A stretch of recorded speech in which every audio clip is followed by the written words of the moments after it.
Subscribe कीजिए हमारे channel प्रतीक classical गुरुजी को और पाइए सबसे तेज जीके अपडेट। हेलो दोस्तों, आप सभी का एक बार फिर से हमारे चैनल पर बहुत बहुत स्वागत है। दोस्तों, इस वीडियो में हम देखेंगे साइंस का एक बहुत ही महत्वपूर्ण टॉपिक जहां से अक्सर एग्जामों में प्रश्न पूछा जाता है, वो है अम्ल, भस्म और क्षार। तो आइए अब हम अपने वीडियो को शुरू करते हैं। अम्ल यानी कि एसिड अम्ल एक रासायनिक यौगिक है जो जल में घुलकर हाइड्रोजन आयन यानी कि H+ देते हैं और इसका जो pH मान होता है वो 7 से कम होता है। दोस्तों, अम्ल ठोस, द्रव या फिर गैस किसी भी भौतिक अवस्था में पाए जा सकते हैं और जिस पदार्थ या यौगिक में अम्ल के गुण पाए जाते हैं वो अम्लीय कहलाते हैं। मानव आंत्र में हाइड्रोक्लोरिक अम्ल की अधिकता से होने वाली बीमारी को अम्लता या फिर एसिडिटी कहते हैं। दोस्तों, अम्ल नीले लिटमस को लाल कर देता है यानी कि ब्लू टू रेड। आप इसे ऐसे भी याद कर सकते हैं ABR यानी कि अम्ल जो है ब्लू को लाल कर देता है। अम्ल स्वाद में खट्टे होते हैं और ये दो प्रकार के होते हैं। पहला होता है कार्बनिक अम्ल और दूसरा होता है अकार्बनिक अम्ल।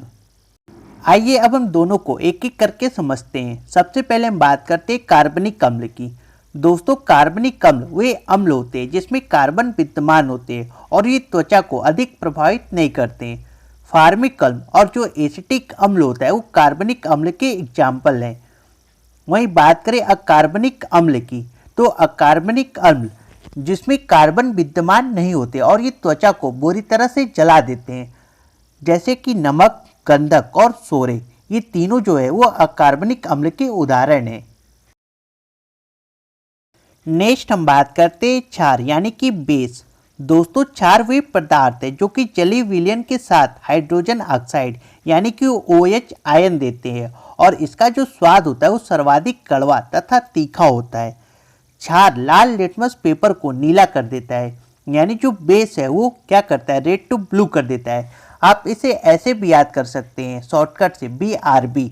बेस यानी कि जो क्षार है वो लाल को नीला कर देता है। क्षार जल में विलय होता है और इसका जो pH मान होता है वो 7 से अधिक होता है। नेक्स्ट हम बात करते हैं लवण यानी कि साल्ट। अम्ल और क्षार की क्रिया से लवण बनते हैं। मतलब जब अम्ल और क्षार एक दूसरे से क्रिया करते हैं तब लवण उत्पन्न होता है। लवण का लिटमस पेपर पर कोई भी प्रभाव नहीं पड़ता और अम्ल और क्षार आपस में अभिक्रिया करके लवण बनाते हैं। जैसा कि नीचे दिए गए समीकरण से हम समझ सकते हैं, अम्ल यानी कि HCl वो क्षार यानी कि NOH, ये जो क्रिया करते हैं आपस में तो लवण प्लस जल का उत्पन्न करते हैं। नेक्स्ट हम बात करते हैं pH मान यानी कि pH वैल्यू। pH मान जो है वो SP सारेंसन की देन है और किसी भी पदार्थों की जो अम्लीयता या फिर क्षारीयता को प्रदर्शित किया जाता है वो pH मान से ही किया जाता है। pH मान का जो पूरा नाम है वो पोटेंशियल ऑफ हाइड्रोजन है। दोस्तों, pH मूल्य यानी कि जो pH मान होता है वो 0 से 14 के बीच एक संख्या होती है और ऐसे विलयन जिसका pH जो मान होता है वो 7 से कम होता है वो अम्लीय होते हैं और जिसका जो pH मान है वो 7 से अधिक होता है वो क्षारीय होते हैं। और ऐसा विलयन जिसका pH मान 7 है वो उदासीन होते हैं, यानी कि जैसे कि सॉल्ट और मतलब कि साधारण नमक और जो पानी है वो क्या है, उसका जो pH मान होता है वो 7 होता है क्योंकि ये उदासीन होते हैं। जैसा कि दिए गए चित्र में दिखाया गया है, दोस्तों किसी भी विलयन का जो pH मान होता है वो उस विलयन में उपस्थित हाइड्रोजन आयन के सांद्रता का एक मापक होता है और इसका जो मान होता है वो 0 से लेकर 14 तक होता है, जैसा कि फिगर में दिखा है।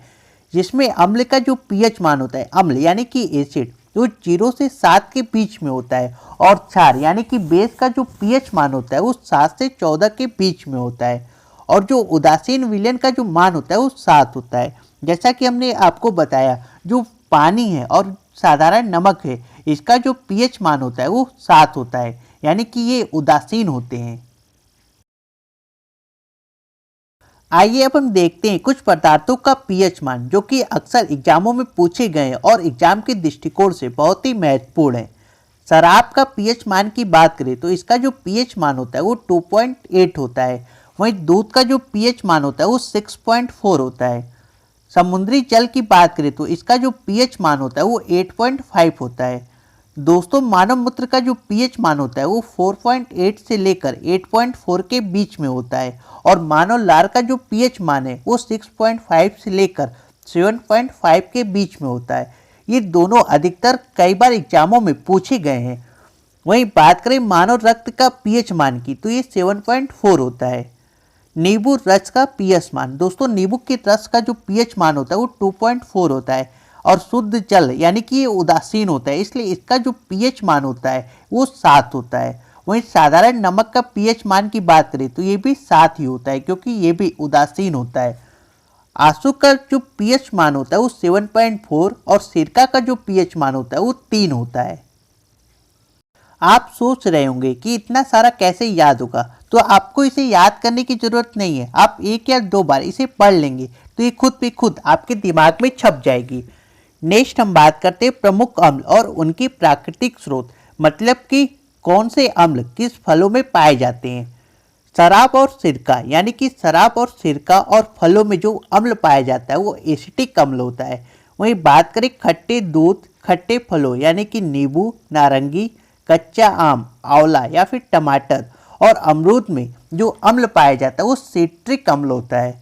वहीं आंसू में जो अम्ल पाया जाता है उसे सियालिक अम्ल कहते हैं और मूत्र में जो अम्ल पाया जाता है यानी कि मानव मूत्र में उसे यूरिक अम्ल कहा जाता है। नेक्स्ट हम बात करते हैं प्याज और लहसुन में कौन सा अम्ल पाया जाता है। दोस्तों प्याज और लहसुन में एलिसिस अम्ल पाया जाता है। वहीं पालक की बात करें तो इसमें ऑक्जेनिक अम्ल पाया जाता है। इमली और अंगूर में टार्ट्रिक अम्ल पाया जाता है।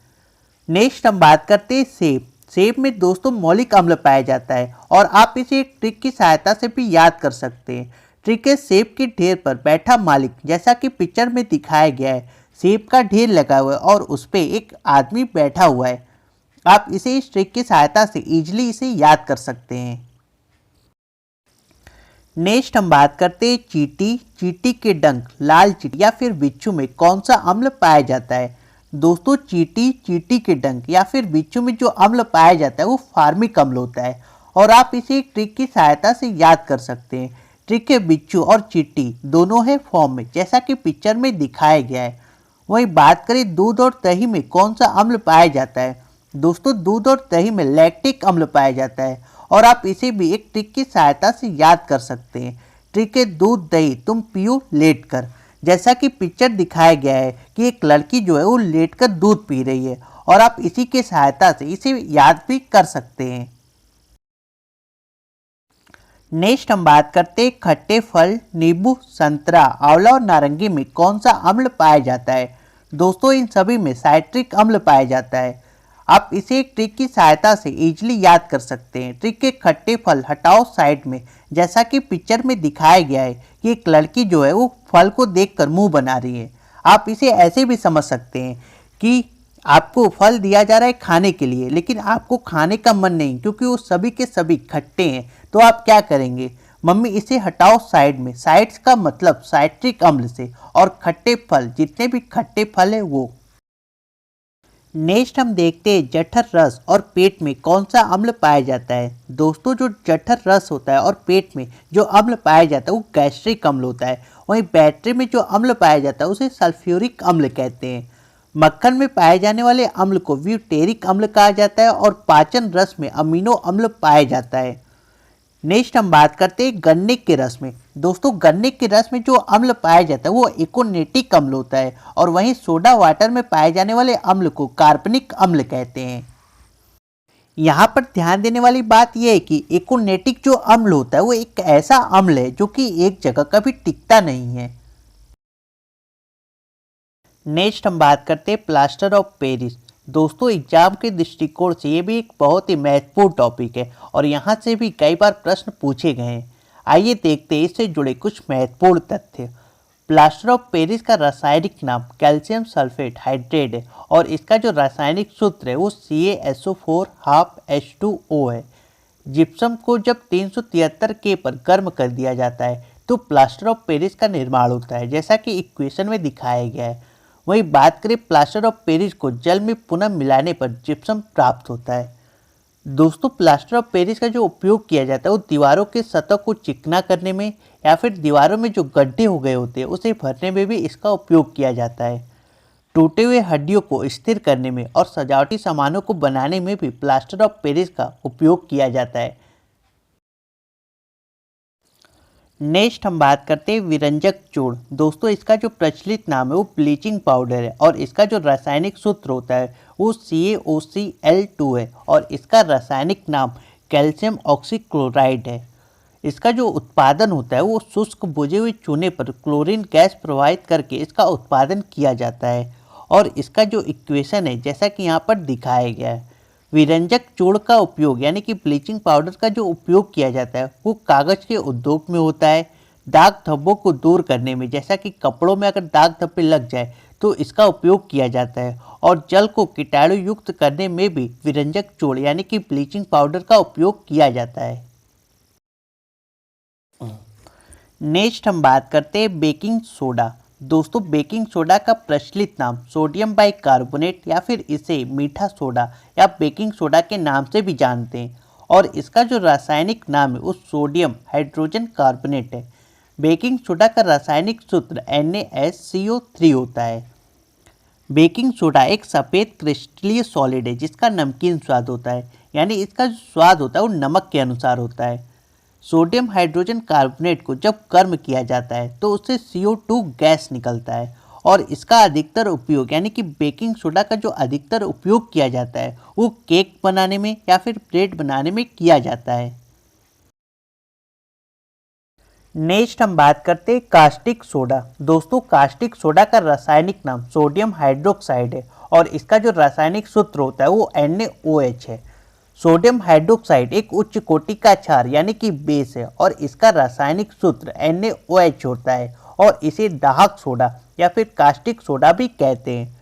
कास्टिक सोडा का अधिकतम उपयोग फ्रिज को साफ करने में, साबुन बनाने में, ड्रेन क्लीनर में या फिर कागज के निर्माण में और बॉक्साइट ऐश के शोधन में भी कास्टिक सोडा का उपयोग किया जाता है। आइए देखते हैं इससे संबंधित कुछ महत्वपूर्ण प्रश्न। अम्ल वह पदार्थ है जो ऑप्शन ए इलेक्ट्रॉन को ग्रहण करता है, ऑप्शन बी इलेक्ट्रॉन प्रदान करता है, ऑप्शन सी प्रोटॉन देता है या फिर ऑप्शन डी OH आयन देता है। दोस्तों अम्ल वह पदार्थ होता है जो OH आयन देता है, यानी इस क्वेश्चन का राइट आंसर ऑप्शन डी है। नेक्स्ट क्वेश्चन हम देखते हैं अम्ल और भस्म अभिक्रिया करके क्या बनाते हैं। ऑप्शन ए अम्ल, ऑप्शन बी लवण, ऑप्शन सी ईस्टर या फिर ऑप्शन डी अल्कोहल। दोस्तों अम्ल और भस्म अभिक्रिया करके लवण बनाते हैं। अगला क्वेश्चन हम देखते हैं अम्ल तथा भस्म के परीक्षण के लिए किसका उपयोग किया जाता है। ऑप्शन ए लिटमस पत्र, ऑप्शन बी कोबाल्ट पत्र, ऑप्शन सी अमोनिया पत्र या फिर ऑप्शन डी इनमें से कोई नहीं। दोस्तों अम्ल तथा भस्म के परीक्षण के लिए लिटमस पत्र का उपयोग किया जाता है, यानी इस क्वेश्चन का राइट आंसर ऑप्शन ए है। नेक्स्ट क्वेश्चन हम देखते हैं सभी अम्ल धातुओं से क्रिया करके कौन सी गैस निकलते हैं। Option A nitrogen, option B hydrogen, option C oxygen या फिर ऑप्शन डी क्लोरीन। दोस्तों सभी अम्ल धातुओं से क्रिया करके ऑक्सीजन गैस निकालते हैं। उदासीन घोल का pH मान क्या होता है। 7 से कम, ऑप्शन बी 7 से अधिक या फिर ऑप्शन सी 7 या ऑप्शन डी 14। दोस्तों उदासीन घोल का जो pH मान होता है वो 7 होता है और साधारण नमक और पानी वो उदासीन घोल के उदाहरण है। 7 से अधिक होने पर ये बेस हो जाता है और 7 से कम होने पर ये एसिड या फिर अम्ल कहलाते हैं। pH स्केल का निर्धारण किसने किया था। Option A Lavoisier, option B Priestley या फिर ऑप्शन सी कैवेंडिश और ऑप्शन डी सोरेनसन। दोस्तों pH स्केल का जो निर्धारण किया था वो सोरेनसन ने किया था। नेक्स्ट हम देखते हैं पेट यानी कि उदर में किस अम्ल का निर्माण होता है। दोस्तों पेट के अंदर HCl अम्ल का निर्माण होता है। pH स्केल का परास यानी कि पैमाना क्या होता है। pH स्केल का जो पैमाना होता है वो 0 से लेकर 14 तक होता है, जिसमें 0 से 7 तक एसिड यानी कि अम्ल और 7 से लेकर 14 तक बेस यानी कि क्षार कहलाते हैं। अगला क्वेश्चन हम देखते हैं कोई विलयन लाल लिटमस को नीला कर देता है तो इसका pH मान क्या होता है। दोस्तों जब विलयन लाल लिटमस को नीला कर देता है तो इसका pH मान 7 से अधिक होता है। C6H12 और O6 का सामान्य नाम क्या है। दोस्तों C6H12 और O6 का समान नाम ग्लूकोज होता है। अगला क्वेश्चन हम देखते हैं, जल की स्थायी कठोरता को हटाने के लिए एक उपयोगी यौगिक का नाम बताइए। दोस्तों जल की स्थायी कठोरता को हटाने के लिए जिसका उपयोग किया जाता है वो सोडियम कार्बोनेट होता है। लिटमस का प्राकृतिक रंग कैसा होता है? लिटमस का जो प्राकृतिक रंग होता है वो बैंगनी कलर का होता है। अगला क्वेश्चन हम देखते हैं, साधारण नमक का रासायनिक नाम वो सूत्र लिखें। दोस्तों साधारण नमक का जो रासायनिक नाम होता है वो सोडियम क्लोराइड होता है और इसका जो सूत्र होता है वो NaCl होता है। तो दोस्तों ये थी अम्ल, क्षार और बेस से जुड़े कुछ महत्वपूर्ण प्रश्न जो कि अक्सर एग्जामों में पूछे जाते हैं और एग्जाम के दृष्टिकोण से ये एक बहुत ही महत्वपूर्ण टॉपिक है। मिलते हैं नेक्स्ट वीडियो में। वीडियो देखने के लिए आपका धन्यवाद।